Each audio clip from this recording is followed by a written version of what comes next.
problems nyo. Actually, pagdating sa pera guys, medyo nararamdaman nga natin itong financial constraints na medyo matumal ang pasok ng pera.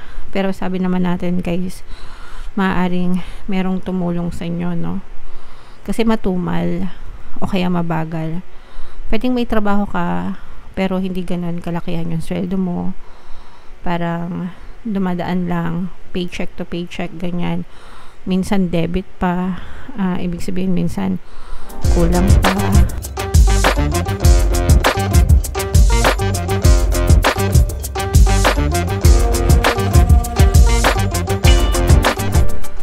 Hello guys, hello Capricorn, welcome back to Pinay Pixie Tarot. Ang pamagat ng episode natin for tonight is first half ng September kapalaran. So ito ay September 1 to 15 para sa Capricorn, Sun, Moon, Rising, Sign, and Venus. If hindi kayo naka-resonate dito guys, try nyong panoorin yung monthly Taroscope nyo for September. Baka nandun yung energy nyo guys. So, unahin natin yung mga mensahe sa inyo ng inyong mga gabay. Meron tayong woman holding a coin, mga kapigsi. Kung ikaw ay babaeng Capricorn, ibig sabihin nito maganda yung iyong kaperahan. Guys, maganda yung status nyo sa kaperahan, at least dito sa card na to.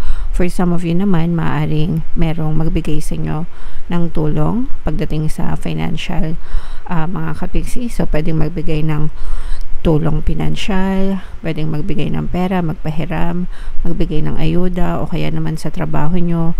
Kung kayo ay nagtatrabaho, pwedeng tinutulungan nila kayo, or kung kayo ay nagnenegosyo guys, pwedeng may babaeng tumutulong sa inyo. Parang support system nyo ito mga kapigsi.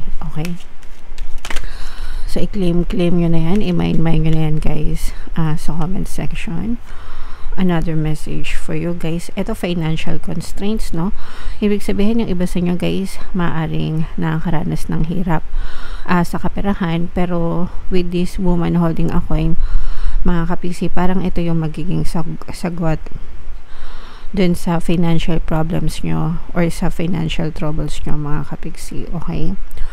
So, parang hindi kayo masyadong mahihirapan sa pagdadala ng mga problema sa pera kasi merong taong tumutulong sa inyo. Or kung babaeng Capricorn ka naman, mga kapiksi, parang sinasabi din dito na ikaw yung magiging susi, ikaw yung may hawak ng solusyon, no? Dun sa iyong mga money problems, mga kapiksi.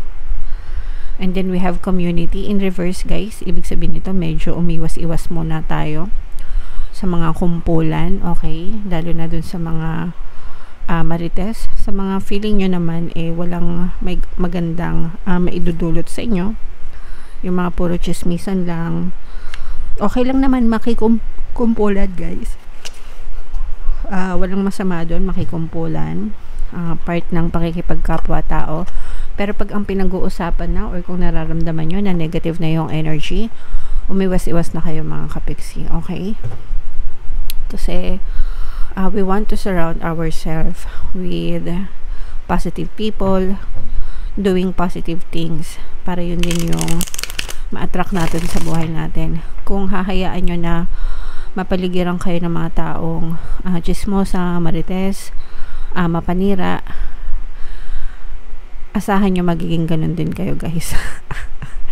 Kasi ma-absorb nyo din yung energy nila. Okay? And baka mamahamak pa kayo. So, umiwas na lang kayo sa ganun. Alright? So, comment down below, Capricorn, if naka-resonate kayo dyan. Ito guys, i-mind nyo na to, itong mga taong tutulong sa inyo para malampasan nyo yung mga financial problems nyo. Shuffle ko to guys. Habang sinashuffle ko to, panoorin nyo muna yung video natin regarding sa ating paano mag-manifest ng abundance video course. Kapiksi, sawa ka na ba sa mga struggles at hirap sa buhay mo? Masipag ka ba at masikap sa buhay ngunit hindi ka pa rin umaasenso? Ilang beses ka na bang nag-attempt mag-negosyo at mag-invest pero palagi ka pa rin nalulugi? Sa pagkakataon na ito ay maaaring may subconscious beliefs ka na nagiging balakid sa iyong pag-unlad at pagyaman. Introducing, paano mag-manifest ng abundance video course. Dito ay matututunan mo ma-overcome ang mga balakid mo para tuluyan ka ng umunlad, umasenso, sumagana, maging matagumpay, successful at maswerte sa iyong kabuhayan, pera, trabaho, negosyo sa labi at kaperahan ng bonggang-bongga. Dali, mag-send na ng email sa pinoypixie@gmail.com at simulan na ang iyong pagyaman ngayon. Alright, so sa lahat ng gusto mag-avail ng course guys, mayroon tayong bagong promo para ngayong September. Magbibigay tayo ng 500 pesos na discount until September 31 guys. Kaya mag-avail na kayo, sobrang ganda. And meron din tayong bagong course, paano mawala ang third party at magkaroon ng harmonious na relationship para mawala yung mga kabit ng mga jowa nyo. Updated promo tayo guys, less 20% no until September 31. So i-avail nyo na guys, sobrang ganda. Capricorn guys, kayo ay represent ng Queen of Pentacles sa ating spread. Tingnan natin muna yung spread nyo mga kapiksi. So this is a very positive energy guys, except for this one energy. Meron tayong presence dito guys ng air sign, Aquarius, Gemini, Libra. For some of you, maaaring may air element kayo sa inyong natal chart, or you may be dealing with another air sign. For some of you guys, no, parang merong naiinggit sa inyo with this devil energy. Parang merong gustong sumira sa inyo. Kasi napakaganda ng energy nyo, especially when it comes to your relationship. So, hindi lang ito relationship sa family or sa specific person. Pero, maganda kasi, maganda yung pakikisama nyo sa ibang tao. Maganda yung pakikitungan nyo sa ibang tao, ganyan, and parang maganda yung tingin sa inyo, kumbaga parang kahali-hali na kayo, no, sa paningin ng ibang tao, magiliwin, kinagigiliwan, ganyan, pinauunlakan, and dahil dun sa ganong klase ng relationship nyo, parang may naiinggit sa inyo, especially dyan sa mga lugar nyo, sa malapit lang sa inyo, mga kapiksi, it's either sa workplace nyo, or dyan sa mga kapitbahay nyo.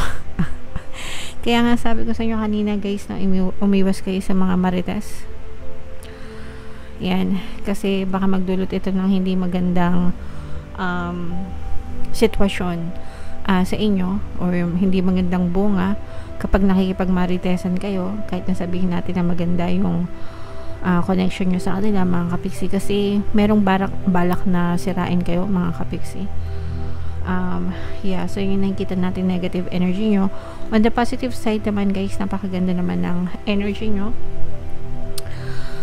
mga kapiksi, very strong. Sabi ko nga guys, na very strong yung bonding nyo, yung love energy nyo, relationship nyo sa ibang tao, sa family nyo, even with your specific person. Mga kapiksi, meron din dito magpaparamdam sa inyo guys. Kung kayo ay mga hiwalay na, separated, ganyan, may mga ex-lovers, parang merong makikipag-reconnect sa inyo mga kapiksi, magpaparamdam.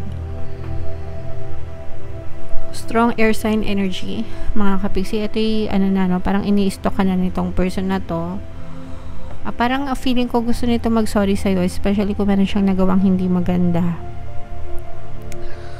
Parang namimiss ka nitong person na to mga kapiksi, and parang at tawag dito, hinahanap-hanap niya yung mga magagandang ginagawa mo sa kanya nung magkasama pa kayo, or nung in a relationship pa kayo. So parang gusto nitong magparamdam ulit, mangumusta, hindi naman necessary na makikipagbalikan, pero namimiss ka niya kapiksi. Parang gusto niya lang makipag-reconnect sa iyo guys. Okay? So, what else? Tingnan pa natin. Natutorpe itong person na to, mga kapiksi. Natutorpe siya, and parang malungkot. Malungkot siya. Kaya siya magre-reconnect sa'yo kasi namimiss ka niya, namimiss niya yung kulitan nyo, and namimiss niya yung masasaya nyong alaala. And kayo naman guys, parang parang meron kayong hinahanap, parang soul searching. For some of you, parang feeling ko you are lost, medyo confused kayo guys, parang meron kayong confusion sa buhay, hindi nyo alam kung anong gusto nyong gawin, hindi nyo alam kung, parang floating yung inyong energy mga kapiksi, parang go with the flow lang kayo, pero hindi talaga kayo yung nasa steering wheel, kumbaga hindi ikaw yung nagde-drive ng buhay mo. Kumbaga sa kotse, hindi ikaw yung driver, parang pasahero ka lang, nakikiangkas ka lang kung saan ka dalhin ng driver, susunod ka lang. So parang lost kayo mga kapiksi, hindi nyo alam kung saan kayo pupunta, hindi nyo alam kung anong direction nyo, and parang you're wandering, no? Ibig sabihin wandering, pagala-gala. Okay, so you have to sit mga kapiksi, kailangan mong i-analyze. Comment down below if naka-resonate ka, no? Kasi yung iba sa inyo parang feeling ko nagmumukmok mga kapiksi. Pwede rin ito dahil sa mga financial constraints nyo. Actually, pagdating sa pera guys, medyo nararamdaman nga natin itong financial constraints na medyo matumal ang pasok ng pera. Pero sabi naman natin guys, maaaring merong tumulong sa inyo, no? Kasi matumal o kaya mabagal. Pwedeng may trabaho ka pero hindi ganun kalakihan yung sweldo mo. Parang dumadaan lang paycheck to paycheck, ganyan. Minsan debit pa, ibig sabihin minsan kulang pa, pambayad utang, tapos uutang ulit, parang ganun.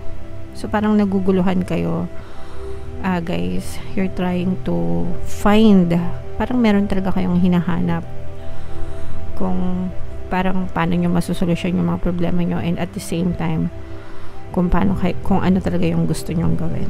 Okay, so ask yourself mga kapiksi, and sabi ko nga guys, no, parang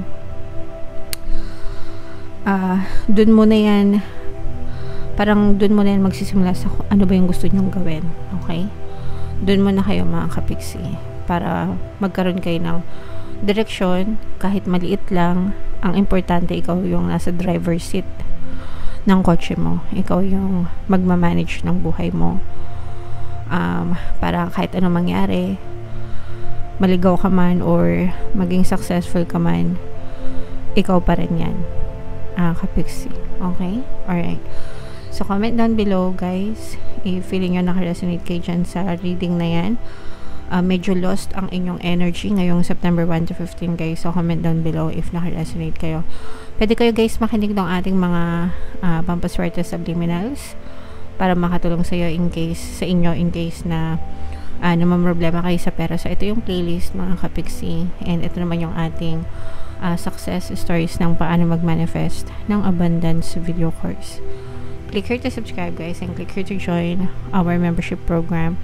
Thank you for liking, sharing, and subscribing, and see you again next time. I love you all guys. Have a nice day. Bye bye.